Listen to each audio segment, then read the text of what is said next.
Donc maintenant, je voudrais accueillir Madame Boucher-Marie et Monsieur Roux Jean-Yves du Conseil régional.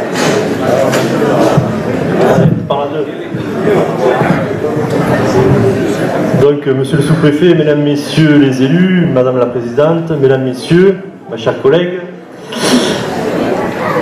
permettez-moi, avant de commencer mes propos, d'excuser le président Michel Vauzel, mais aussi Christophe Castaner, le vice-président délégué à l'économie, et aussi Jean-Louis Joseph, le vice-président délégué à l'agriculture. Nous voilà réunis à nouveau aujourd'hui pour ce qui reste sans doute l'une des plus belles foires du département, preuve s'il en est le nombre d'animaux et de la qualité qu'ils représentent, et surtout du nombre d'éleveurs et d'agriculteurs toujours aussi présents en cette 27e année. Un moment privilégié que l'on doit bien sûr à une synergie coordonnée par la mairie de Saint-André, la Chambre d'agriculture et tous les nombreux partenaires qui font la réussite chaque année de cet événement. À tous, à mon nom, en celui de ma collègue et du président Vauzel, nous vous adressons vraiment nos félicitations qui sont vraiment bien méritées. Les foires agricoles sont, chacun le sait, aujourd'hui de véritables vitrines du monde rural. Et par-dessus tout, un moyen pour ces acteurs de montrer sans cesse leur savoir-faire, leur implication sans borne, d'où le succès et la reconnaissance du public aujourd'hui. On le sait aussi, c'est un moment convivial, permettant à tous de se retrouver et d'échanger. Un moment de faire découvrir les métiers du monde rural au public, mais aussi aux jeunes générations qui en sont l'avenir. Une pierre ajoutée à l'édifice d'une agriculture pourtant en grande souffrance, et nous le dénonçons depuis longtemps, nous élus de la région, du département et des collectivités qui souhaitons le changement. Comme vous le savez, la loi de modernisation de l'agriculture et de la pêche a été adoptée le 13 juillet dernier. Un texte qui affiche certes, par les mots, certains objectifs, mais qui en l'état ne peut répondre à la crise agricole aujourd'hui et vise davantage à adopter l'agriculture française à la PAC. Une politique agricole commune dont on déplore toujours que seuls 80% des aides ne bénéficient qu'à 20% des agriculteurs, délaissant des petits et moyens producteurs qui en ont le plus besoin. Une loi qui ne résout en rien, renforçant la mainmise de l'agriculture, de l'agroalimentaire sur les agriculteurs sans les protéger. Et pour moi, ne joue pas la solidarité, par exemple, en rajoutant l'obligation de contracter encore une assurance personnelle, et à quel prix, et où est donc passée la notion de solidarité. Alors même que leurs revenus ont chuté de 32% l'an dernier, que la majorité d'entre eux ont un revenu inférieur au SMIC. Une loi qui semble faire encore oublier que les agriculteurs et éleveurs assurent notre souveraineté alimentaire, portent tout l'esprit et les racines de nos territoires et demeurent des acteurs incontournables de l'avenir de notre pays et de notre département, mais aussi de notre région. Quelle aide aujourd'hui apportons aux jeunes et à ceux qui veulent s'installer, si ce n'est que de placer un grand nombre de ces travailleurs de la terre dans une situation encore bien plus précaire. Il s'agit donc pour tous de s'unir et de se battre à vos côtés afin que les vraies mesures soient prises pour remédier aux problématiques d'aujourd'hui et de demain à l'horizon de 2013. En particulier, il faudra compter par 27 cette fois et veiller à sauvegarder la dignité et tout simplement la vie de l'agriculture française. Que le soleil, à l'image de cette belle journée, l'ambiance qui règne encore aujourd'hui, puisse s'installer durablement pour tous, pour nos agriculteurs et pour nous tous. Je vous souhaite une bonne journée et je vous remercie de votre attention.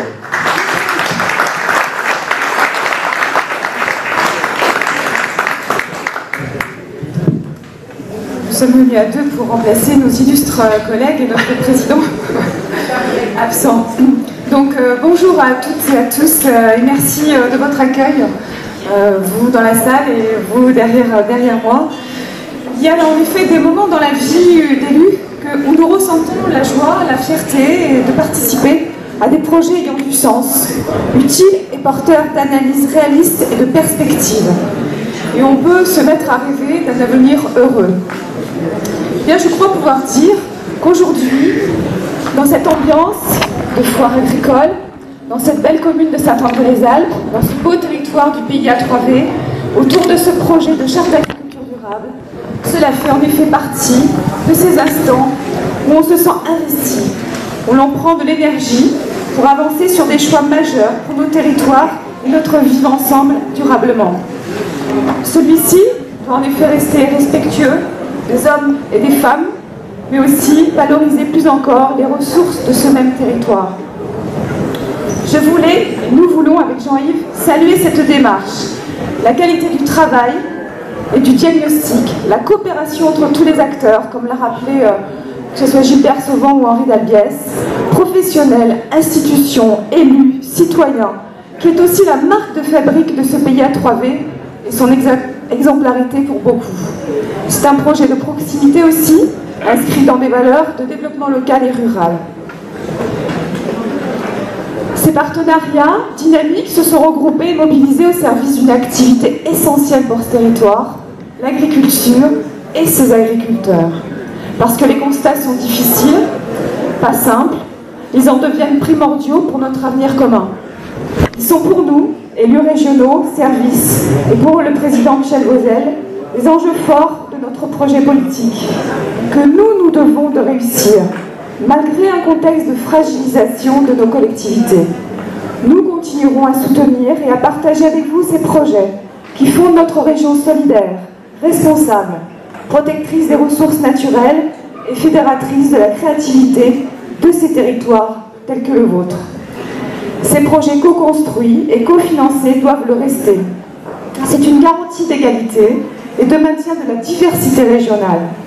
Nous construirons avec vous, nous défendrons et résisterons aussi à un modèle qui peut paraître imposé certaines fois.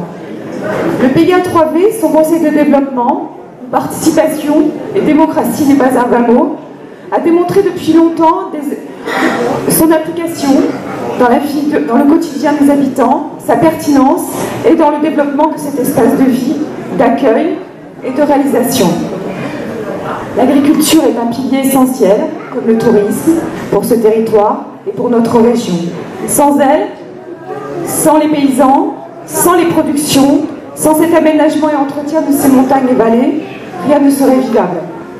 En effet, garantir le maintien et la transmission des exploitations agricoles, sauvegarder le foncier, valoriser le travail et les productions, améliorer les revenus des agriculteurs, sont des enjeux partagés. Alors, félicitations pour cette charte, félicitations pour cette foire. Je suis heureuse d'y apposer bientôt mon petit paraphe au nom de notre région. Et bravo pour ce que vous nous amenez en termes d'innovation, en termes d'invention, en termes de création démocratique. Et ensemble, nous serons là pour réussir les objectifs, comme l'a rappelé le président de la Chambre, de cette charte d'agriculture durable. Parce qu'il nous faut réussir. Vous avez aussi des territoires de vie. Il faut que la vie continue à s'installer et à progresser. Merci à tous.